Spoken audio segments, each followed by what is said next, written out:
আমরা চাই একটা বাচ্চা স্কুলে গেলে শুধু যে পড়বে, স্কুল বলেন, কলেজ বলেন, ইউনিভার্সিটি গেলেন, শুধু যে পড়বে তা না, পড়ার পাশাপাশি সে ডিবেট করবে, পড়ার পাশাপাশি যার ভালো লাগে সে আর্ট প্র্যাকটিস করবে, পড়ার পাশাপাশি যার হারমোনিয়াম বাজাতে ভালো লাগে সে হারমোনিয়াম বাজানো শিখবে, যার গিটার বাজাতে সে ইচ্ছা করে সে গিটার বাজানো শিখবে, যার খেলতে ইচ্ছা করে কোনো একটি পার্টিকুলার স্পোর্ট যার ভালো লাগে সেই স্পোর্টে সে অংশগ্রহণ করবে। তার তো যে এনার্জিটা আছে, ইয়াং বয়সে যে এনার্জিটা আছে, তাকে যদি এনার্জিটা আমরা সঠিকভাবে ব্যবহারের উপায় বের করে দিতে না পারি, তাহলে তো সেটা সে অন্যভাবে ব্যবহার করবেই, খারাপ দিকে তো সে যাবেই।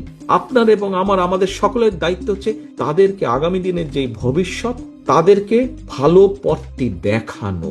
সোশ্যাল মিডিয়া থেকে, হ্যাঁ থাকবে সোশ্যাল মিডিয়া, বলছি না বের হতে, সোশ্যাল মিডিয়া থেকে বের করে নিয়ে এসে খেলার মাঠে নিয়ে যাওয়া। সোশ্যাল মিডিয়া যদি 1 ঘন্টা থাকে, খেলার মাঠে অন্তত 2 ঘন্টা সে থাকবে। সোশ্যাল মিডিয়া যদি 45 মিনিট থাকে, তাহলে 1 ঘন্টা অন্তত ডিবেট করবে, 1 ঘন্টা অন্তত আর্ট করবে, 1 ঘন্টা অন্তত কালচারে থাকবে। শুধু পড়ালেখা দিয়ে একটি জাতি গড়ে উঠতে পারে না। আর্ট এবং কালচার যদি একটি জাতির না থাকে, তাহলে সেই জাতি গড়ে উঠতে পারে না।